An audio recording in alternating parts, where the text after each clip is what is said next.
Good evening everyone, welcome to biology friend. आप सभी का बायोलॉजी फ्रेंड में स्वागत है। सबसे पहले तो आज 2023 का होली का पर्व आप सभी ने मनाया होगा। बहुत सारी गुजिया खाई होंगी और बहुत सारे रंग और गुलाल उड़ाए होंगे। तो सबसे पहले मेरी तरफ से मैं वीडियो लेक्चर शुरू करने से पहले आपको 2023 की इस होली पर्व की बहुत बहुत शुभकामनाएं देता हूं और मैं उम्मीद करता हूं कि इस 2023 की होली की अपेक्षा आने वाली जो होली हो आपके लिए आपके जीवन में लगातार रंगों और खुशियों से भरती रहे। इसी होली के रंगों से आपके जीवन में अनेक प्रकार की खुशियों के रंग आपके जीवन में सम्मिलित होते रहें और आप बेहतर से बेहतर करते चले जाएं। आइए आज के लेक्चर में लेक्चर 4 पर डिस्कस करने जा रहे हैं। हम चैप्टर आपको पढ़ा रहे हैं मार्फोलॉजी ऑफ फ्लावरिंग प्लांट, यानी हम पुष्पी पादपों की आकार की क्लास 11 तथा नीट की दृष्टि से एक महत्वपूर्ण चैप्टर पर डिस्कस कर रहे हैं।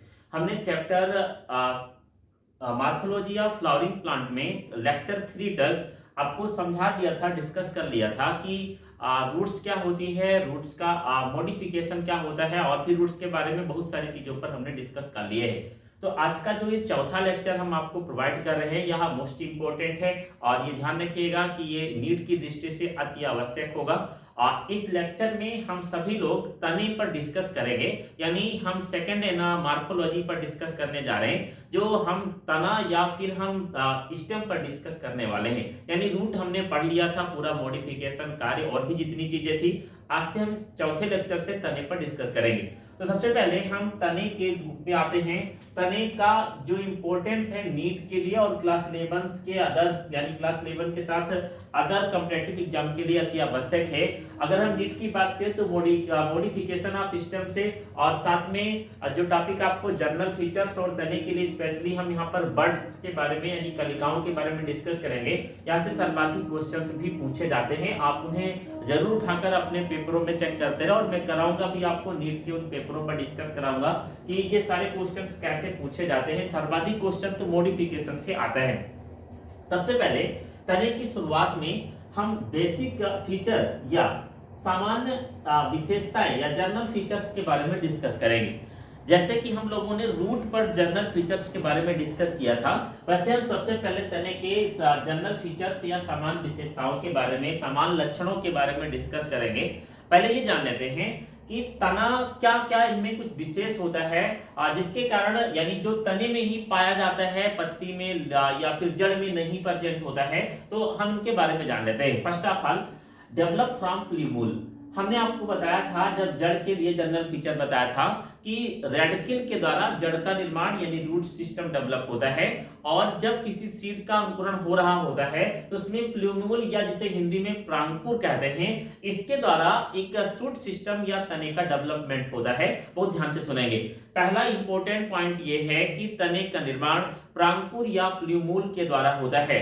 जड़ में मैंने आपको समझाया था कि जड़ का निर्माण या रूट सिस्टम का डेवलपमेंट रेडिकल के द्वारा होता है। देन अगला देखेंगे, तना जो होता है ये पॉजिटिव फोटोट्रॉपिक होता है। पॉजिटिव फोटोट्रॉपिक का मतलब क्या होता है? मतलब ये प्रकाश जिधर से आ रहा होता है, यानी अगर सनलाइट जिस तरफ से मूव कर रही होती है उधर ही गति करता जाता है।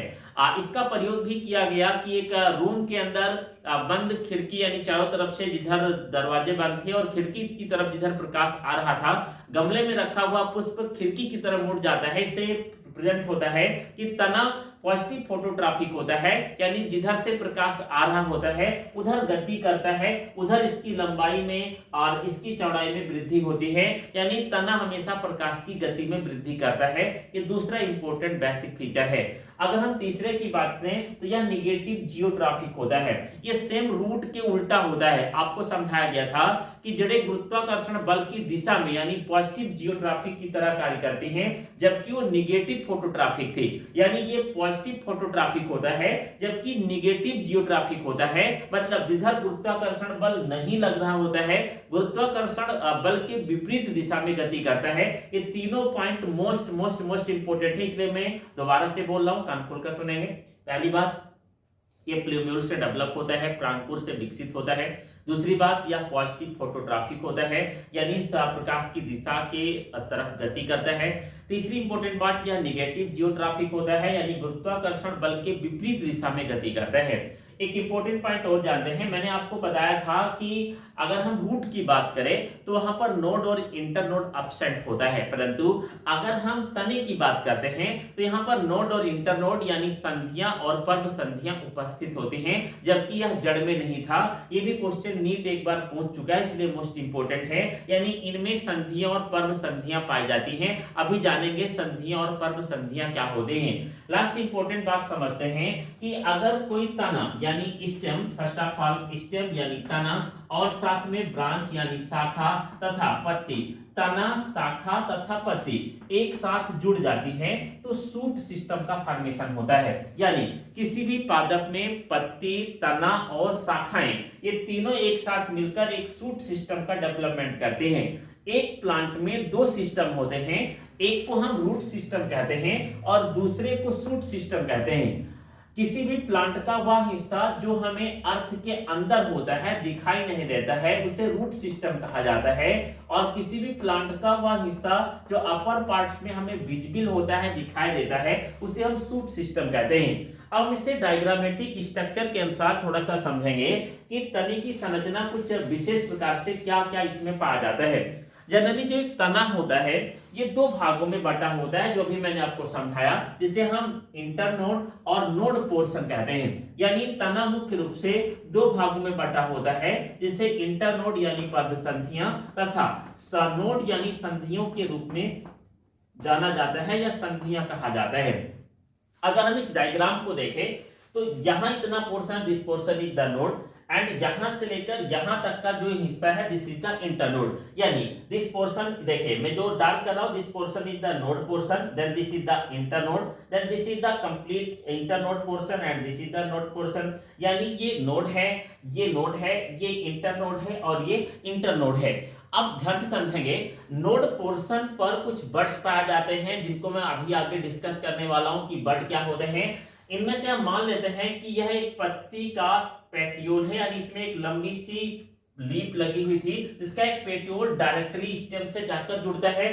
स्टेम के उसी ब्रांच से एक और ब्रांच निकलती है जिसे हम शाखा कहते हैं। यानी पेटियोल का फॉर्मेशन लीफ जिससे डेवलप हो रही है और किसी भी प्लांट का अलग तना यानी एक तने से दूसरा तना जो विकसित हो रहा है जिसे ब्रांच कहा गया है, इसका फॉर्मेशन, इसका निर्माण नोड पोर्शन से होता है। ये आपको ध्यान रखना है। यानी तने में नोड और इंटरनोड दो पोर्शन प्रेजेंट होते हैं, लेकिन पत्ती की और शाखाओं का डेवलपमेंट ये नोड पोर्शन यानी संधियों से होता है।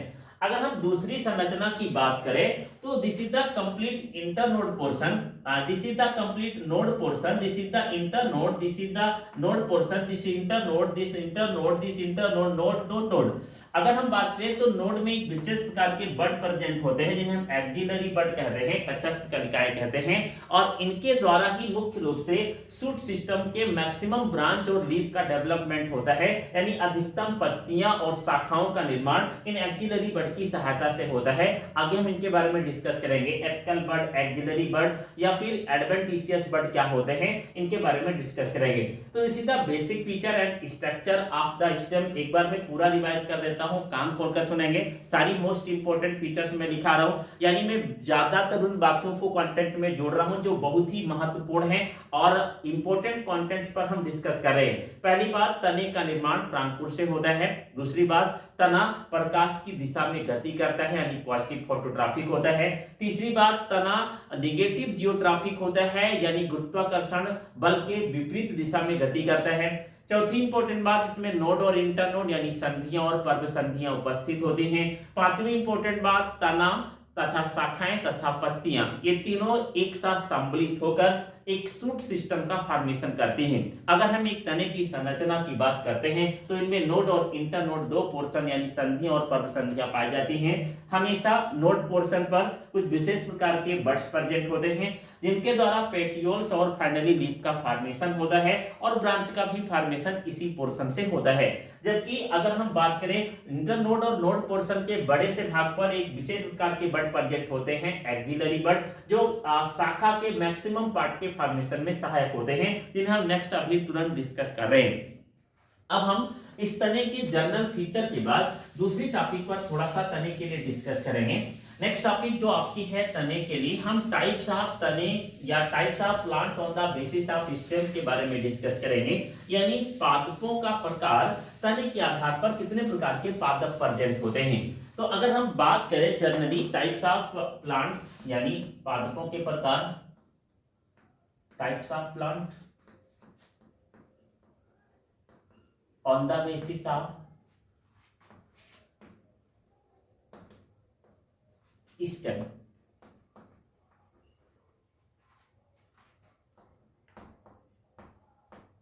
पादपों के प्रकार तने के आधार पर,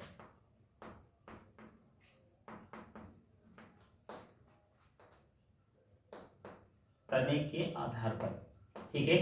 अगर हम तने के आधार पर पादपों के प्रकार के बारे में डिस्कस करें तो जनरली जो प्लांट्स के यानी स्टेम के आधार पर जो प्लांट्स होते हैं इनको 3 भागों में डिफरेंशिएट किया गया है। इसे आप अच्छे से समझेंगे और यह मोस्ट इंपोर्टेंट है। पहला प्लांट जिसे हम हर्ब कहते हैं, ठीक है, हिंदी में इसे हर्ब को, ठीक है, मुख्य रूप से शाक कहा जाता है। अगर हम दूसरे प्लांट की बात करें तो इन्हें हम सर्ब कहते हैं, जिसे हिंदी में झाड़ियां कहते हैं या झाड़ी कहते हैं। और तीसरे की अगर हम बात करें जिन्हें हम वृक्ष कहते हैं, जिन्हें हम हिंदी में वृक्ष और इंग्लिश में ट्री कहते हैं। मैं आपको थोड़ा सा क्लियर कर देता हूं कि जनरली जो प्लांट्स है पादप जगत, इसे 5 भागों में कैटेगराइज किया गया है, जिसे हम मुख्य रूप से Thallophyta, Pteridophyta, bryophyta, gymnosperm, angiosperm कहते हैं। वहां हम आगे डिस्कस करेंगे जब चैप्टर्स पढ़ेंगे, चैप्टर्स में प्लांट किंगडम पर पहुंचेंगे कि क्यों इनको अलग अलग डिफरेंशिएट किया गया। हम यहाँ पर पादप तने के आधार पर कितने प्रकार से बटे उन पर डिस्कस करने जा रहे हैं। तो पहले ध्यान से सुनिएगा, पादपों को तने के आधार पर 3 श्रेणी में बांटा जा सकता है। पहला हर्ब, दूसरा सर्ब और तीसरा ट्री या वृक्ष, ठीक है। फर्स्ट ऑफ ऑल हर्ब क्या है। अगर किसी प्लांट में, मोस्ट इंपोर्टेंट, मैं केवल इंपोर्टेंट कंटेंट पर डिस्कस कर रहा हूं, इसलिए ध्यान से सुनेंगे और इसे 100% क्लियर करेंगे। अगर किसी तने का निर्माण यानी तना बन रहा हो तो वह ग्रीन कलर का हो, यानी फॉर्म होने के दौरान, निर्मित होने के दौरान वह ग्रीन कलर का होता है और इसके बाद वो जीवन पर्यंत यानी जब तक लाइव रहता है या एलाइव रहता है, जिंदा रहता है, लाइव रहने के दौरान वह ग्रीन ही रहता है, उसका कलर चेंज नहीं होता है। This is the most important. अगर कोई तना किसी पादप में निर्मित होने के बाद जब तक वह पादप सजीव रहता है तब तक ग्रीन कलर का ही रहता है, उसमें कलर परिवर्तन नहीं होता है, कलर डिफरेंशिएशन नहीं होता है, तो this is known as the herb, उसे हम हर्ब कहते हैं। ये पादप अत्यंत कमजोर और छोटे आकार के होते हैं। अगर हम एक एग्जांपल ब्रेन में रखें, अनेक एग्जांपल हैं, तो हम साइनोडान, डेक्टिलान या जिसे हम ग्रास कहते हैं, हिंदी में घास कहते हैं, अगर हम दूब घास की बात करते हैं तो वह बेस्ट एग्जांपल होगा हर्ब का।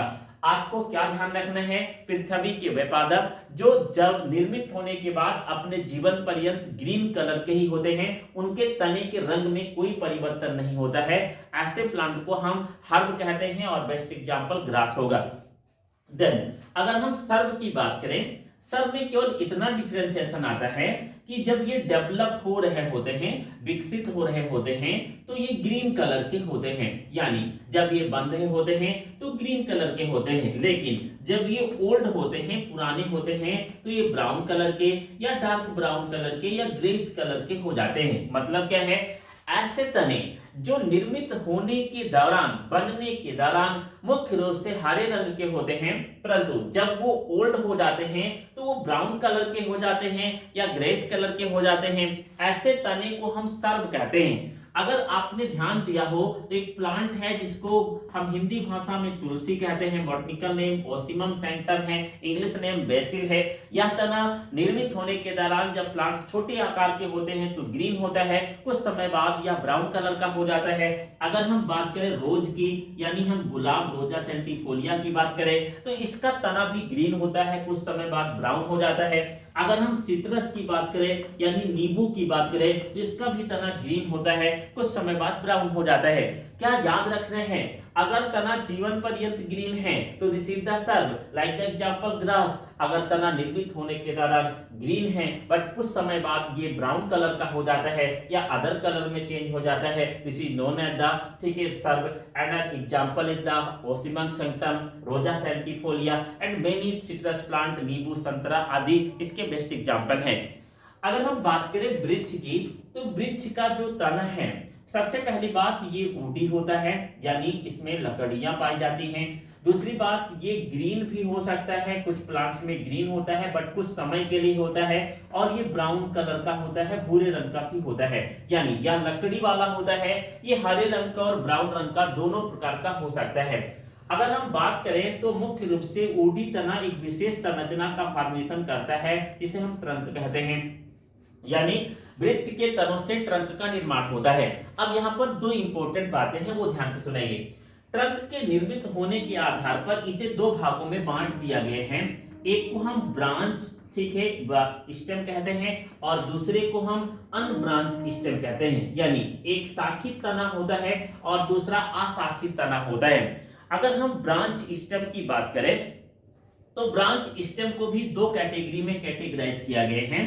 मान लेते हैं कि एक बड़ा सा plant like the mango, like the banyan, इस प्लांट की अगर हम बात करें तो एक तना ऊपर की तरफ जाकर चारों तरफ फैल जाता है, यानी यह ब्रांच तना है जिससे मुख्य ट्री का फॉर्मेशन होता है। देन हम अगर कुछ तने की और बात करें, लाइक हम अगर बात कर रहे यूकेलिप्टस की, तो एक तना इधर, एक इधर, एक इधर, एक इधर डेवलप होता है, this is the branch stem.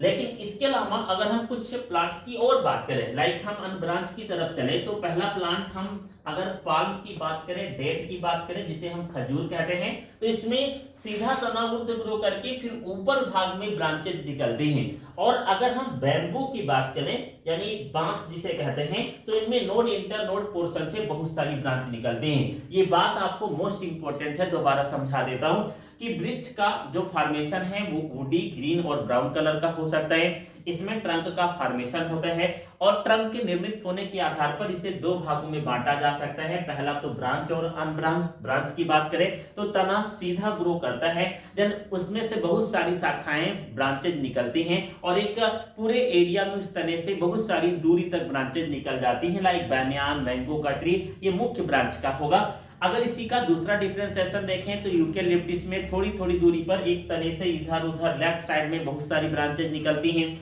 और अगर हम अनब्रांच की बात करें तो तने के मुख्य भाग से वुडी स्टेम होने के बाद अपर पोर्शन पर ब्रांचेज निकलती हैं चारों तरफ, जैसे कि हम खजूर या फिर पाल्म ट्री की बात करें। और इसी प्रकार हम बैम्बो की बात करें तो इसके नोड और इंटर नोड पोर्शन से बहुत सारी ब्रांचेज निकलते हैं। तो this is the types of plants on the basis of the stem, तने के आधार पर पादपों के प्रकार। एक बार मैं इसे रिवाइज करता हूं, दोबारा सुनेंगे। तने के आधार पर पादप तीन प्रकार के हैं, शाक, झाड़ी और वृक्ष। शाक क्या होगा? जो हमेशा लाइफ पर्यंत लाइफ रहने के दौरान ग्रीन हो और अत्यंत कमजोर फ्लैशी तना हो, जैसे कि ग्रास। झाड़ी क्या होगी? जो ग्रीन रहे जब निर्मित हो रहा हो, परंतु कुछ समय बाद वह ब्राउन या अदर कलर्स में कन्वर्ट हो जाए, लाइक होली बैसिल जिसे तुलसी कहते हैं, रोज या सिट्रस फैमिली के प्लांट्स। अगर हम वुड्स की बात करें या सॉरी हम अगर वृक्ष की बात करें तो यह वुडी होगा, जिसमें लकड़ी पाई जाएगी, मजबूत होगा, ग्रीन होगा और ब्राउन कलर का भी हो सकता है। इसमें मुख्य रूप से एक ट्रंक का फॉर्मेशन होता है और जिसको ब्रांच और अनब्रांच रूप में बांटा गया है। तो इसी तरह types of plants on the basis of the stem. Then हम इसी में नेक्स्ट टॉपिक पर डिस्कस करेंगे, यानी वर्क ऑफ स्टेम या फंक्शन ऑफ स्टेम, तने का कार्य क्या है। और देन हम इसके बाद में बर्ड्स पर डिस्कस करेंगे, फिर हम मॉडिफिकेशन ऑफ स्टेम पर डिस्कस करेंगे। तो नेक्स्ट टॉपिक पर हम आते हैं, तने का कार्य क्या है। तने के अगर हम कार्य की बात करें तो तने के दो प्रकार के विशेष कार्य हैं। हम इनके कार्यों को दो भागों में बांट लेंगे, यानी वर्क ऑफ स्टेम या फंक्शन ऑफ स्टेम। बहुत ध्यान से समझिएगा, फंक्शन ऑफ स्टेम हिंदी में कहेंगे तने के कार्य।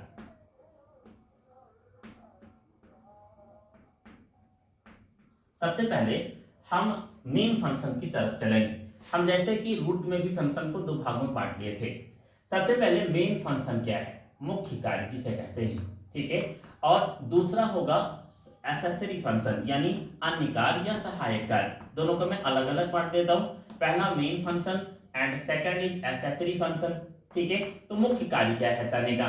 अगर हम तने की मुख्य कार्य की बात करें तो सबसे पहला कार्य ये होता है कि या पत्ती को यानी पत्तियों को, या फूलों को यानी फ्लावर को, यानी हम बात करें फलों को, या फिर हम बात करें शाखाओं को, यानी पत्तियों, फूलों, फलों और शाखाओं को धारण करता है। यानी जितने भी मुख्य पार्ट्स हैं प्लांट के, तना, पत्ती, फूल, फल, शाखाएं, ये सभी तने के ऊपर धारण की जाती हैं, इन्हीं के द्वारा जुड़ती हैं और एक शूट सिस्टम का फॉर्मेशन करती हैं, जो मैंने अभी आपको सबसे पहले बताया।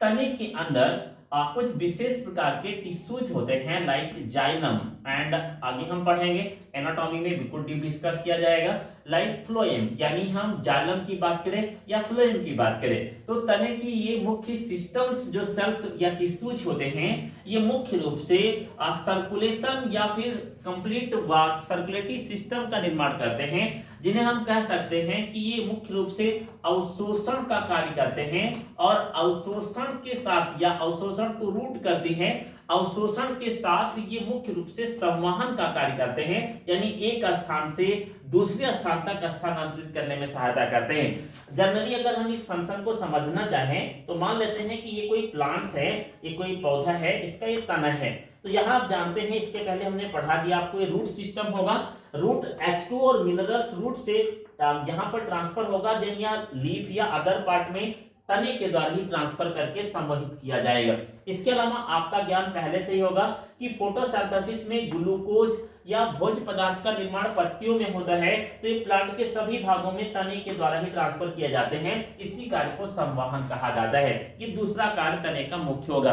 अगर हम तीसरे कार्य की बात करें तो तने के अंदर पत्तियां जो जुड़ती हैं और इन पत्तियों और शाखाओं के अंदर मुख्य रूप से क्लोरोफिल प्रेजेंट होता है, यानी क्लोरोफिल या क्लोरोप्लास्ट जैसे मुख्य भाग जिसे हम फोटोसिंथेटिक पिगमेंट कहते हैं, यानी ये मुख्य रूप से तने पर उपस्थित होते हैं, जिसके कारण यह प्रकाश संश्लेषण में सहायता करता है। ये इसके मुख्य कार्य हुए। एक कार्य और है मुख्य के रूप में, वो भी जान लेते हैं। तने के द्वारा कुछ प्लांट्स हार्मोन का फॉर्मेशन होता है, कुछ पादप के हार्मोन भी तने से विकसित होते हैं। तो मुख्य कार्य को मैं एक बार दोबारा रिवाइज करता हूं, कान खोलकर सुनेंगे।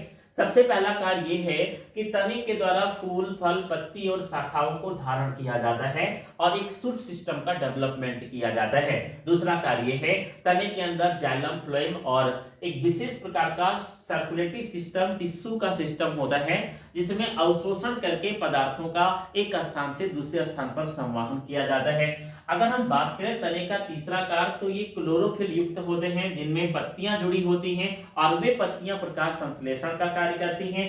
एक कार्य और इंपॉर्टेंट है, मुख्य कार्य में आता है प्लांट्स हार्मोन का फॉर्मेशन। तने के ही भाग से अनेक भागों से अनेक प्रकार के प्लांट्स हार्मोन का फॉर्मेशन तने से किया जाता है। देन हम अगर एक्सेसरी फंक्शन की बात करें तो एक्सेसरी फंक्शन में पहला एक्सेसरी फंक्शन क्या होगा? अगर हम फर्स्ट एक्सेसरी फंक्शन की बात करें तो ये स्टोरेज ऑफ फूड का कार्य करते हैं। स्टोरेज ऑफ फूड का मतलब ये है कि ये भोजन को संचित करते हैं। कुछ पादपों में ये स्टोरेज ऑफ फूड करके चिरकालिता का कार्य करते हैं। चिरकालिता का मतलब ये होता है कि उन्हें जब कोई अनसुटेबल कंडीशन हो, यानी प्रतिकूल परिस्थिति हो, तो जिंदा रखने का कार्य करते हैं। एक बार दोबारा सुनिएगा, तने में पहला accessory function storage of food होगा। कुछ पादपों के तने कार्बोहाइड्रेट को संचित कर लेते हैं, स्टोर कर लेते हैं फूड मटेरियल को, और ये चिरकालिता के रूप में उस पादप के मुख्य ब्रांच को या उस पादप को कुछ समय तक जीवित रखने में सहायता करते हैं। लाइक अगर हम बात करें जिंजर की, किसकी बात करें? जिंजर की बात करें, या फिर हम टर्मरिक की बात करें, कुरकुमा लौंगा की बात करें, तो इन सभी में तने के अंदर कार्बोहाइड्रेट संचित किया जाता है और इन्हें कुछ समय तक जीवित रखने का कार्य किया जाता है, जिससे चिरकालिता कहते हैं। अगर हम अगली बात करें तो कुछ ऐसे प्लांट्स हैं जिनमें फूड मटेरियल और स्टोर किया जाता है। लाइक अगर हम पोटैटो की बात करें तो पोटैटो में फूड मटेरियल कार्बोहाइड्रेट के रूप में स्टोर किया जाता है। इसके अलावा अगर हम कुछ प्लांट्स की और बात करते हैं एक्सेसरी फंक्शन में, तो ये कायिक वर्धन या वेजिटेटिव प्रोपेगेशन के लिए आवश्यक होते हैं। कायिक प्रवर्धन में भी तना कार्य करता है। लाइक कायिक प्रवर्धन क्या होता है? अगर हम एग्जांपल ले लेते हैं आलू का, गुलाब का, मान लेते हैं this is the potato, potato है, तो इसके ऊपर बहुत सारे आई स्पॉट पाए जाते हैं और इन आई स्पॉट से नए पोटैटो का फॉर्मेशन हो सकता है, क्षमता पाई जाती है। इस प्रक्रिया को कायिक परिवर्धन कहते हैं। ये तने का तीसरा मुख्य कार्य यानी एक्सेसरी फंक्शन हो जाएगा। आगे और भी पढ़ेंगे। हम एक इंपॉर्टेंट और जान लेते हैं, कुछ तने ऐसे हैं जो प्रकाश संश्लेषण का कार्य करते हैं, यानी उनमें कुछ विशेष प्रकार का मॉडिफिकेशन दिखाई देता है और वो प्रकाश संश्लेषण के रूप में कार्य करते हैं। लाइक अगर हम बात करें नागफनी या अपुंसिया में पाया जाने वाला तना मुख्य रूप से प्रकाश संश्लेषण के रूप में कार्य करता है। एस्परगस में पाया जाने वाला तना, इफिड्रा में पाया जाने वाला तना, ये सारे तने प्रकाश संश्लेषण में कार्य करते हैं। तो एसेसरी फंक्शन बहुत सारे हैं, बट मैं चार को एक बार रिवाइज करता हूँ। Storage of food material, potato में कार्बोहाइड्रेट जैसे फूड मटेरियल को स्टोर करता है तना। चिरकालता, अधिक समय तक जीवित रखने में, जैसे कि जिंजर, टर्मरिक में अधिक समय तक इन्हें बचाने का कार्य करता है। कायिक परिवर्धन में भी कार्य करता है। आलू के फल में अगर देखें तो आई स्पॉट्स के द्वारा नया आलू का पौधा उग जाता है और इसमें तना का ही मॉडिफिकेशन वाला भाग मुख्य रूप से नए पौधे को डेवलप करता है। अगर हम बात करें कुछ तने की, जैसे कि नागफनी की, तो वहां पर ही प्रकाश संश्लेषण का भी कार्य करता है। तो this is the function of the stem. इस वीडियो लेक्चर में हम लोगों ने तने की बेसिक बातों पर डिस्कस किया, तने के कार्य पर डिस्कस किए हैं। हम आपसे कुछ चीजों से उम्मीद कर रहे हैं, वो ध्यान से आप सुनेंगे।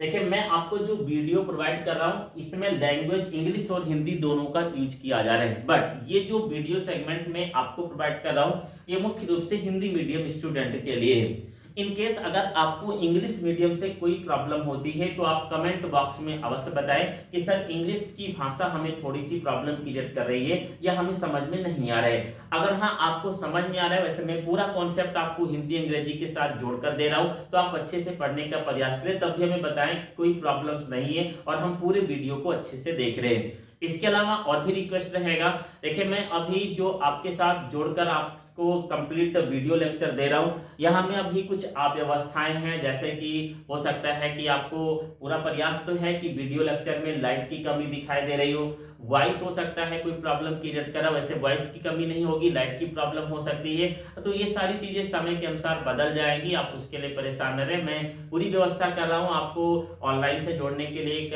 रूम बना पाने का और आपको अच्छे से वीडियो दे पाने का। अगर इसमें भी आपको कोई ऐसी प्रॉब्लम होती है तो आप थोड़ा यूट्यूब पर जाकर उस वीडियो क्वालिटी को बढ़ा लिया करें, तो आपको पूरी वीडियो दिखाई देगी। और अगर आप मेरा लेक्चर देखते हैं, आपको ज्ञान मिलता है, तो आप कमेंट जरूर किया करें, जिससे हमें पता चले कि कितने लोग हमारे वीडियो को देख पा रहे हैं क्लास 11th में। और लाइक भी किया करें, क्योंकि लाइक से हमें भी थोड़ा फायदा होगा, और सब्सक्राइब किया करें और शेयर किया करें।